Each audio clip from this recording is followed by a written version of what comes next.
Hey, John Sonmez from SimpleProgrammer.com. I've got a question here that I've been meaning to answer for a while, but it's been sitting in my email inbox, and I keep on answering the questions above it. So I'm definitely going to skip down and get to this. I thought this was a good question because a lot of uh, interviewers, recruiters have to evaluate developer skills. So I'm just going to read this one. This one's actually kind of a short one. It says, "Hi, I'm an advocate of development for employees who need to up their skill level. Where I need help is trying to determine how to evaluate the skill levels of employees we have. This cuts across training, performance reviews, etc. As you know, just making something work or solving a problem doesn't always tell the whole story about their development skills. Things like, is the code clean, appropriately commented, efficient, etc. How does the non-developer evaluate developer skills? Thanks for any insight." So, there's a short answer to this, which is you can't. You can't evaluate a developer's skill being a non-developer. You could look at their code. You could try to, whatever kind of tests that you could invoke, you could not really do this, right? And this is why, it takes an expert to know an expert. To a certain level, you can determine competency. Is this person competent or not, right?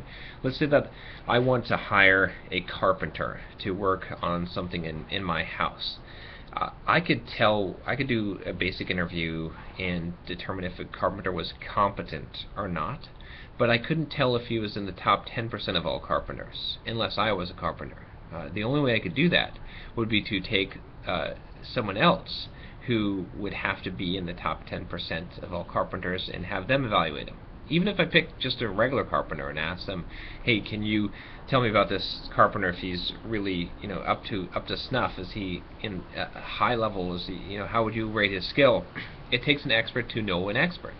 So this kind of presents a bit of a problem, right? Because you have to have someone that is a software development expert in order to evaluate another software developer. And even then, there can be biases and opinions and whatnot. You need someone who's objective. So it's kind of an interesting. I think more recruiting agencies need to have like a software developer on staff, like a very high level kind of on-call sort of retainer type of software developer. By the way, if you are a recruiter, I could do that service for you. just an idea. But anyway, so what can you do in this situation? I don't want to just leave you and say, "Oh, you can't do anything," because I think a lot of technical people or non-technical people have to deal with this problem. So here's what I would do. Here's the approach that I would take if I were you trying to evaluate a developer's skills. I would start by looking at, first of all, what do they do, right? Because here's the thing, someone who is of a high level of proficiency in their skill, they have certain habits, right? Someone doesn't get to be that by just working the regular 9 to 5 job and going home and watching TV. They're passionate about their craft or their job, and they do a lot of things outside. They have some kind of good habits. So you might just ask about what type of things. How do you learn new skills, or just ask about habits in general. Someone who is highly proficient is going to be someone who keeps up with. They're always reading technical books, right? And improving their skills in that way, or taking training or online courses on their own initiative, reading blogs, probably involved in the community in some way. That's a good indicator, right? Because if they're involved in the community, if they're helping people, let's say that they're doing a lot of blogging or posting about technical problems that they encounter in helping other people, that's going to be a very, very high indicator. Even if they're not extremely skilled at this point, it's going to be a high potential indicator. So I would look at that. That's the first thing I would look at, is what are they doing, with their time, and how are they investing in themselves. That's going to probably be your strongest indicator of anything else. If someone's not investing in themselves, they're not going to. How are they going to reach that high level of skill, right? So again, it's a very indirect way, right? Because you're not going to be able to measure. You're not having them take a test or anything. The second way is also indirect, again, because I said, and I stand by this. As a non-expert, you can't assess someone's expertise. You have to be an expert to know, right? So these are all indirect ways. So the second way is to look at the people around them and how that they respond. So there's going to be someone who's an expert should create a polarizing effect, usually, right? So if you ask a lot of other developers their opinion, they should either be very positive or very negative, right? That's gonna, if they're very indifferent to this person, it means that they're probably not very skilled. But someone who is highly skilled, in order to become highly skilled, you have to take certain paths that are mutually exclusive paths, right? You have to pick, almost like a religions. You have to go down what you believe, this philosophy. Like, you have to make these decisions, and these are polarizing types of decisions. So, one developer might be very adamant about not writing comments in code. I tend to be, of that, but another might be very adamant about writing certain types or documenting, and sometimes, I might disagree with some decision, but someone who's thought these things out and come up with their own philosophy is probably going to be have a higher skill level, and so when you ask the people around them to evaluate that person, not necessarily are they an expert or whatnot, or what their skill level is, but what they think about them, and you find this polarizing type of opinions, or even better, if you find that a lot of people are that this is a go-to person, that a lot of people ask this person questions, that's a high indicator, right?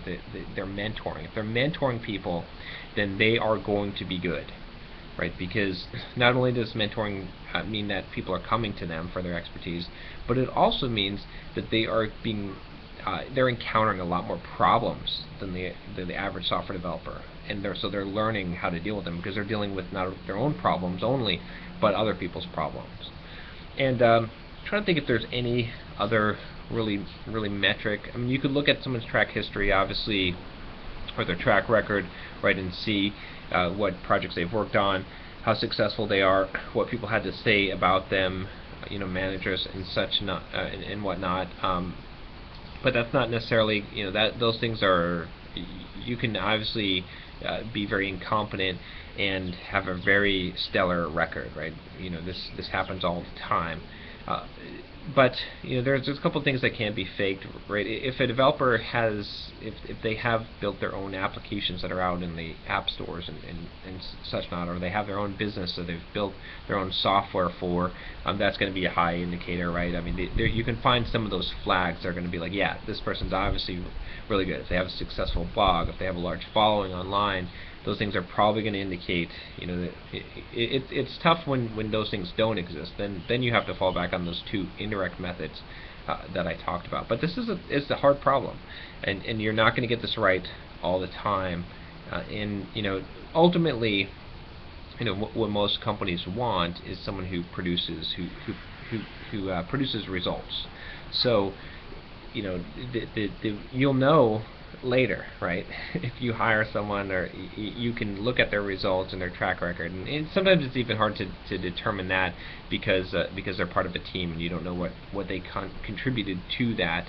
But you can look for individual achievements that stand out, and that's going to be obviously a high indicator. But like I said, the best way is going to be the indirect approach, for the two indirect approaches, which is going to be to look at their personal development. How are they developing themselves? Do they have good habits in that range? I mean, a lot of times when I interview a developer, even being technical, I will just ask them about their personal habits, and if they answer that good enough, like if they have some stellar personal habits, and I know that we have conversations about books, technical books that they've read, and about the environment and community around software development, I don't really have to interview technical questions, because I already know that they're going to be competent.